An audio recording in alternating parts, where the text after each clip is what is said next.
Hello, this is Russell of Batcave Comics 83. Obviously, this is not a comic book video. I'm going to do a new series on heavy metal or different genres of metal, recommendations for different bands and albums. So I thought I'd branch out a little bit on my channel. So basically, I'm just going to show you a few CDs, and obviously I can't put the music in my video because there's too much of a risk of a copyright. So I'm going to put in the comments section, I'll just put the name of the band and a link to a song. So if you're interested in that band, then just go to the comments and you can click on the link, and it'll take you to a YouTube video that will show you the song. So yeah, the first album I'm going to show you is Amon Amarth, or Amon Amarth, depending on how you want to pronounce it.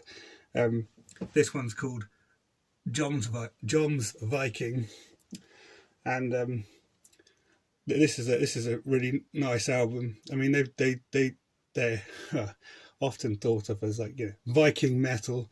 They're more of I guess they're melodic death metal, or riff death metal, I'd say. Whereas the riffs are more important, I guess, than the vocals. Whereas classical death metal, the vocals are right up front. Whereas I feel like you're meant to be listening to the riffs and the melodies in quality death metal. So anyway, this is I would call this a Viking melodic death metal. if that's a genre. So yeah, there's a track called "The Way of Vikings," which I think is a nice conduit into this band. So, like, if you like your riffs, that's definitely worth checking out. And they're a good band. I'd known about them for like years and years and years, but I only literally started listening to them about a few weeks ago.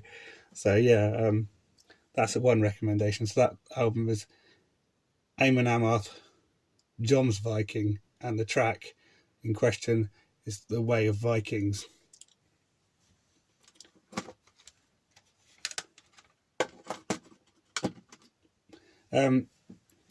This is Immortal, and they're a black metal band. So I guess black metal's a bit more, like, generally a bit more discordant and kind of dark sounding, and the way it's recorded is like generally I guess it's a bit more lost in the mix than standard metal. Having said that, Immortal are quite an accessible band within black metal, and this is a nice album. And this one's called "At the Heart of Winter," and I think this album's about 20 years old. My favourite track on there is a track called "Where Light and" hang on, I'm trying to remember the name of the track. "Where Dark and Light Don't Differ." Where Dark and Light Don't Differ. That's almost a thrash. Well, it is a kind of a thrash metal track, and it's actually really nice. It's really pronounced piece of music, considering it's black metal. But it's a very, very nice conduit into that genre. So if you've never checked it out, it's worth checking out. The next one is a Cradle of Filth, Midian. Now, I've been a kind of casual fan of Cradle of Filth since about the millennium, and I would never bought their albums back then. I have to admit, I usually knew them from, like, music videos, and "Her Ghost in the Fog" is the track that's most famous from this album, Midian. And that was the first song I ever heard by them. But my actual favourite track off here is pronounced "Mort E Amor," and it's a really nice riff, actually. Like, so if you want to check out some Cradle of Filth, like, that's a great song to start with. "Mort E Amor," or "Her Ghost in the Fog." "Her Ghost in the Fog" is like a bit more, I guess, a bit more thrashy and traditional. They're not really a black metal band. They're more of a, I guess I'd call them metal fusion, because they've got gothic and black metal and thrash metal and all kind of different things fused together. So, and if you're interested in lyrics, I think Danny Filth is one of the greatest lyricists, living lyricists. Even though a lot of people think Cradle of Filth, they're a joke, but they're actually a really, really good band. So I think that, you know, this is a nice conduit into the bands if you don't know them. My next recommendation is Rammstein, Rosenrot. I think this is 2004. I think 2005 this album came out, if I remember. I bought this when I was at university, and this is a nice album. It's considered one of their weaker albums, but that says a lot because it's a really nice album. For me, the standout track on the album is a track called Benzin, which is a really nice riff. It actually works really well on acoustic as well. So like if you actually wanted to sit there and play that kind of industrial metal riff but on acoustic, it's a really nice riff to play.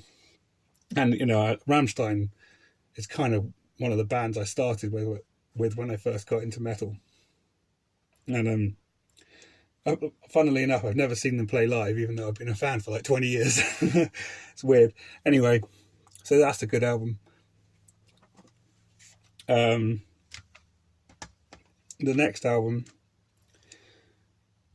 is by Nightwish. Now, Nightwish have become extremely popular in recent years. Like, I remember when I was at university trying to get people to like Nightwish, and it was like, or even listen to Nightwish, and it was like, you know, trying to walk through jam, you know, like whatever the expression is. So, but yeah, like they if you see a lot of these reaction channels that are going on YouTube at the moment, a lot of them are reacting to Nightwish, particularly with Floor Jansen, who is the new singer. This is actually an older album. This is called Wishmaster, and I believe this came out around the millennium. And it's a really nice album, actually. It's kind of very instrumental and I guess keyboard heavy. It's hard to tell sometimes what exactly instrument you're listening to, but there's the opening track called She Is My Sin, I think. Yeah, She Is My Sin, which is a really nice track. And actually, because I know that like Nightwish and Children of Bodom, I've got a feeling they used to like hang around like back in the day. And I think there's a song by Children of Bodom called Northern Comfort, which is actually one of my all-time favourite songs. And there's a riff that everyone goes mad for, which is about 2 minutes, 30 seconds into it. And it's very similar to the opening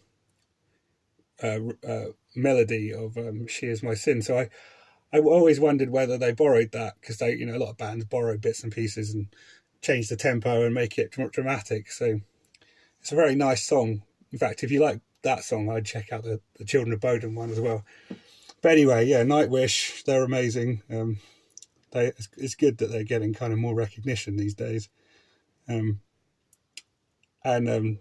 Yeah, so that's a nice album to check out. And I'd say She Is My Sin is probably the track to check out from that one. The next one, I guess this is a bit more towards what most people would consider the mainstream of modern metal, and that would be Trivium.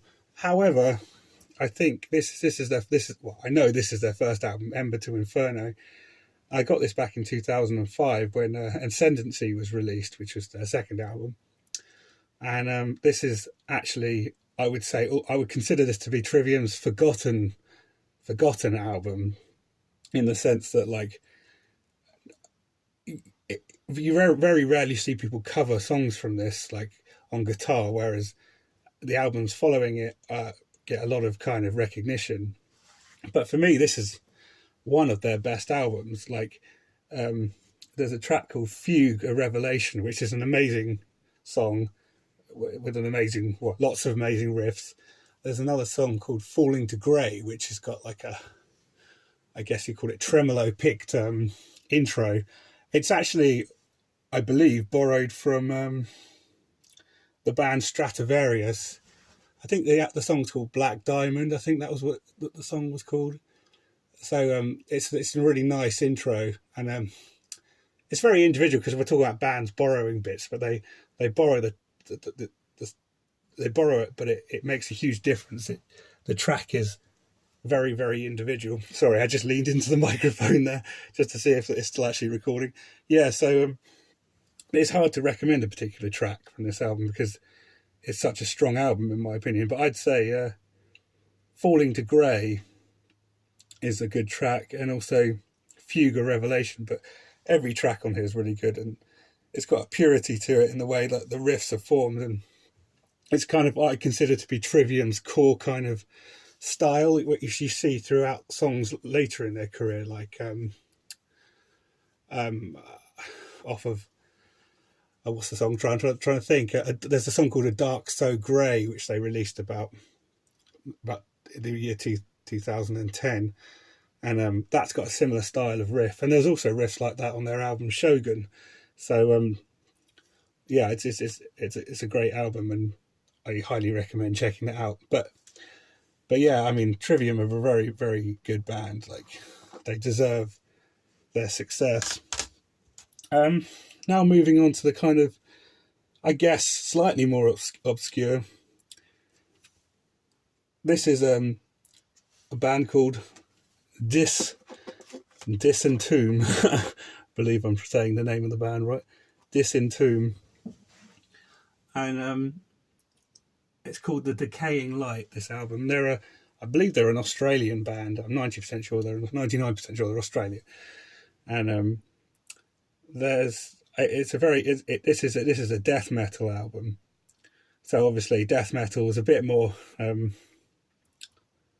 harder for people to get into. I guess you have to want to listen to this kind of music at that point. You know, like a lot of stuff draws you in, whereas this I think you have to stay with it for a little while before you start to appreciate it. In terms of like songs on this album, I would say the Decaying Light, which is the Decaying Light, which is actually the title of the title of the album as well.